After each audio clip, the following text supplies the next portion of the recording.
What's up, everybody? 6:30 p.m. Sunday night. It's 66 degrees. May 3rd, 2026. That's a lot of sixes there. Trying something new, trying something different. I usually do live feeding. This is recorded, right? Well, I'm live recording it, but not live feeding it. So I'm alive. This is a real dude. I think I'm a real dude. Just taking a quick bike ride before dinner. Out all day. Doing some shopping, fooling around. Let's see if I can make it past here, right? There's a lot of people over there. I probably won't go that way. It's our local park here. All this is grown by. They just had a prescribed burn over here on this stuff. You see how it's grown by? I think that was about a month ago. I'll go this way. How about that?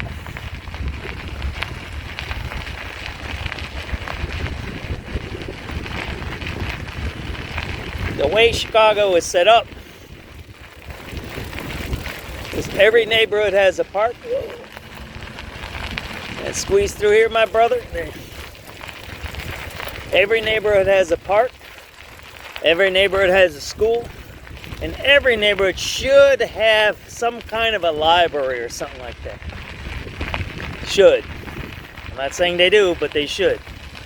And then there's all kinds of other private stuff like churches, community groups, and all of that. There's McKinley Park here.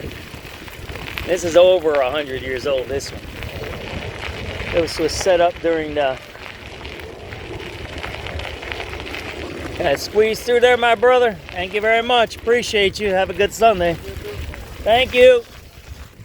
And it was made to keep people healthy. Because back then, people lived in tenements.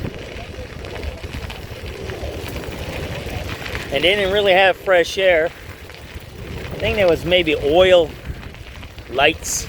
My building still had the old gas lines for lighting. Meaning light was made by burning gas. So imagine how dirty your house was, right? With gas fumes.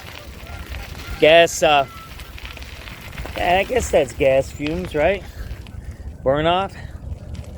Is that what you would call it? Yeah. So then you had tuberculosis and you had the Spanish flu and you had all of that kind of stuff, right? So you had to keep people healthy. And one of the ways they kept people healthy is by having parks. And in this park, you had a kitchen. I think there's 2 kitchens in this park. There's showers in the park. And it might have been used as a place for people to stay healthy. I don't have to double check the paperwork on it. But that's what it is. And then also for exercising, right? Walking. Right here we got a soccer field if you want to see this. Right there. See the soccer field right there? Yeah, that's a new soccer field right there. That's a few years old. Man, my back tire is totally flat. I gotta pump it up. So, the way the city was set up was so people had multiple things to keep them healthy, to keep them strong, and provide services for their families, children, school, parks, activities, healthcare, showers. And this was during the bad, or quote, what people say, the bad capitalist industrial revolution. This whole park here, this whole thing was built over 100 years ago. Oh man, they ripped out my favorite water faucet. Man, I've been going to that water faucet for 30 years. They ripped it out finally, huh? Yeah, that's okay. It had a little bit of lead piping in there. So man, we're gonna get to this other one that has some stainless steel piping.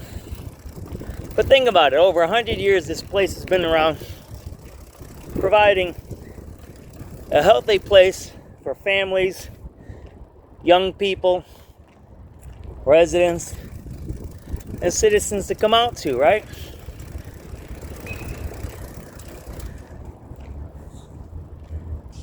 And if we were to believe the anti-capitalist narrative, and yeah, I'm not talking about that today. Here's a beautiful faucet right there. See that there? Nice fresh water. You see everybody can get some water here? There you go. They even have one for your drinks. Look at that. Good fresh water.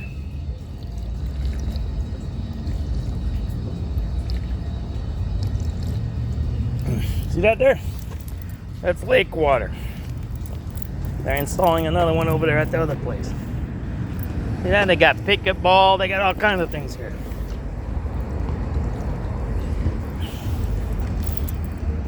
If we were to believe the bad capitalist narrative, and this was a dog racing park at one time, I think. I don't think it was horses, it was a dog racing, but it was a private dog racing place. And maybe the guy made a lot of money selling it to the city. He probably did, or she did. But if we believe the bad capitalist narrative, why would a capitalist right next to the Central Manufacturing District, right by the highway here, this is a highway, it's Archer, but it was a highway in the old days.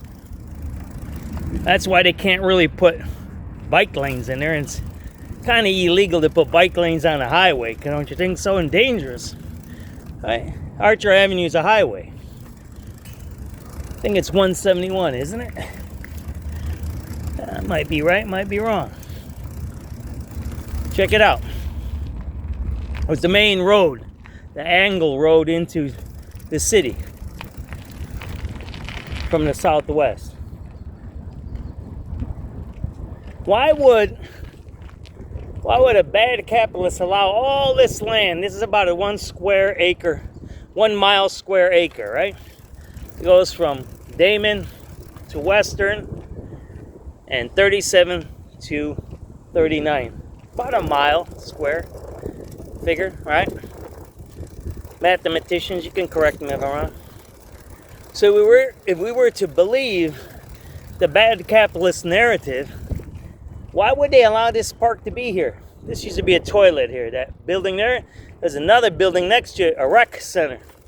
That's been gone for a little while now. And then we have a little playground there. So that building's a toilet. They shut that down because the city doesn't want to maintain it. And you see those two garbage cans, that used to be a rec center next to a playground. So this is all for little kids here. Look at that. So you have playground, rec center, washroom, all built a long time ago. Free. Those were free. I mean, we paid for them through our taxes, I guess, or whatever.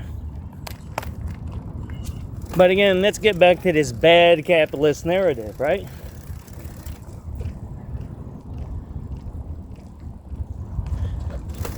Why would a capitalist, if he wanted to oppress the people, if he wanted to control the people, if he wanted to or she wanted to abuse the people, why would he give them all this land and toilets and fresh lake water, greenery, a lagoon? They used to have boats that used to go through here, and there's fish in there, and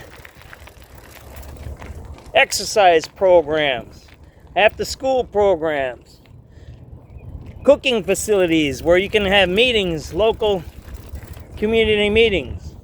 Why would the bad capitalist do that if he wanted to oppress people? Why? Because he wants strong workers with healthy families. The bad capitalists don't want bad schools. The bad capitalist wants good schools that teach young people the value of working, the value of coming on time, the value of going to school, finishing a degree, the value of learning something, learning history, learning a vocation, right? I'll show you, these guys fish over here, huh? Let's see if I can squeeze past these guys. Can I squeeze past you guys over there? All right, man. You guys catching dinner or what? Is fooling around? That's the way to do it, man. You guys take it easy. Have a good Sunday. There you go. This guy's got the big fish right there. And you come out of your schools and your parks, your libraries, and you'll be more healthy. Not only are you healthy in your muscles and in your back, so you can work hard in the factory for that bad capitalist, right? But your mind is healthy. Your spirit is healthy. Because you can come out here, you can listen to the geese and listen to the ducks. You can fool around doing some fishing. Maybe drink a beer, whatever. You know, you shouldn't do that in a park, but hey, you know, you can sneak it. As long as you're not promoting bad habits.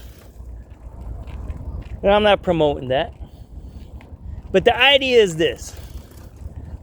If the capitalist was so bad, he would never allow a park like this. Why? Because it builds someone's strength. It builds their independence. It builds their mind. It builds their volition. It makes strong families. It makes a strong community. And if we believe the bad capitalist narrative, that's all anti-capitalist. Strong families, strong community, strong bodies, strong minds, strong spirit. No. The anti-capitalist narrative is an oppression narrative. The anti-capitalist narrative is an enslavement narrative. Capitalism creates freedom. Because when you make money, you can be free. When you have money, you can do things. You can travel. You can raise a family. You can be single. You can be gay. You can be trans. You can have pets. You can have an apartment. You can have a building. You can have a townhome. You can have a car. You can have a boat. You can have an airplane. You can travel. When you're strong in your mind and your body, you can raise a family.